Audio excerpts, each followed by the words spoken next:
Hello, everyone. I'm Grant Butler from the Oregonian and OregonLive.com. Thanksgiving is almost here, and there's really nothing better about the holiday table than stuffing. But what kind of stuffing you make depends on what part of the country you're from. Joining me today is Judy Walker from the Times-Picayune and NOLA.com, and Debbie Snook from the Plain Dealer and Cleveland.com, and we're each going to talk about what makes stuffing special in our part of the country. In the Pacific Northwest, classic stuffing has to have Washington apples and either Oregon hazelnuts or chestnuts in it, and typically it's made with artisan bread of some type. Right now, Honeycrisp and Gala apples are at their peak, and they have a great sweet flavor that's perfect for cutting through the flavors of sage and rosemary that you often find in stuffing. And a lot of people in Oregon like to use hazelnuts in their stuffing, but Oregon is also home to some of the oldest chestnut farms in the country, so it's not uncommon for people to use roasted chestnuts in their stuffing. Now, Portland is home to great artisan bakeries, so a lot of people, instead of more traditional bread stuffings, will use artisan bread, so they'll use things like como or ciabatta bread as the foundation for their stuffing. For me personally, I'm from the Midwest, and I like to use cornbread as my stuffing base, and I will add to that chopped hazelnuts, apple, and maybe a handful or two of dried cranberries. For me, it's just not Thanksgiving without that. Judy, maybe you can share a few of the traditions behind Thanksgiving stuffing in New Orleans. Yes, Grant. Well, yours certainly sounds good. Actually, here in New Orleans, everything is different. And first of all, we don't call it stuffing. Most people call it dressing.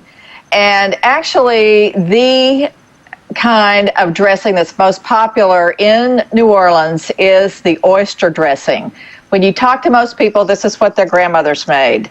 It typically has some ground beef in it, and sometimes some gizzards, chopped up gizzards, and other giblets from the turkey. And it is made with our famous New Orleans French bread. And so it's light and fluffy, or can be. The other kind of dressing that seems to be most popular in Louisiana is from Cajun country. Now, you know, New Orleans is not Cajun country. Cajun country is west of here in Acadiana. And there, most families have a rice dressing. Again, sometimes it is flavored with the ground up giblets from the turkey. It's also really delicious. So many people here are also from the South that cornbread has a presence in dressings here as well.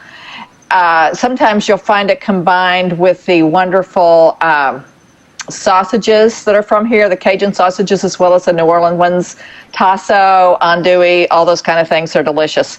I've also heard of oyster dressings made with cornbread, so it's sort of all over the map. I grew up in the South, in Arkansas and Oklahoma, on cornbread dressing, and then I lived in Arizona for 20 years. So the dressing that I personally have to make every year has 3 kinds of chili peppers in it. So that's my personal tradition. So anyway, Debbie, I'm anxious to hear about the Cleveland dressing. Yes, thank you, Judy, and thanks, Grant, and thanks for inviting me to this regional stuffing mashup. I'm sitting in the Plain Dealer editorial offices upstairs from the Hard Rock Cafe, where fortunately the aroma of all those hamburgers is not rising to the second floor. Otherwise, we'd be eating constantly. The Cleveland take on stuffing can be explained in one word: sausage. We have diverse opinions on the subject, including a very strong vegan lobby here. But when I ran a poll on Cleveland.com this week, readers chose sausage as the stuffing item most of them could not do without. 1 in 5 readers felt that way.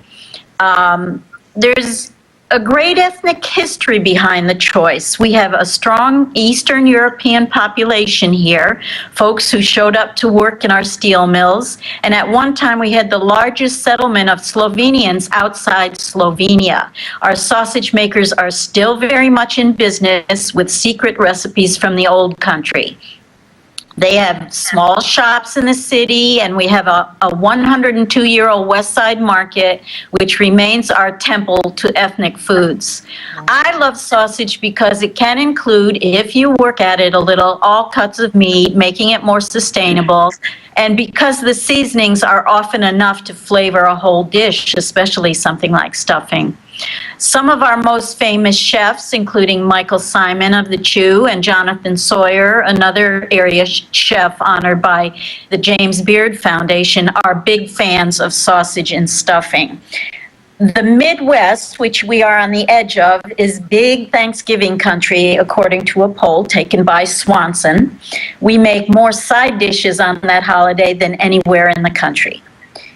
I'm a fan of chestnuts, and now that I hear about Grant's chestnut trees, I'm a little jealous. We have growers here who are still experimenting with finding a strain of trees resistant to the blight that wiped out Ohio's chestnuts in the 1920s and 30s.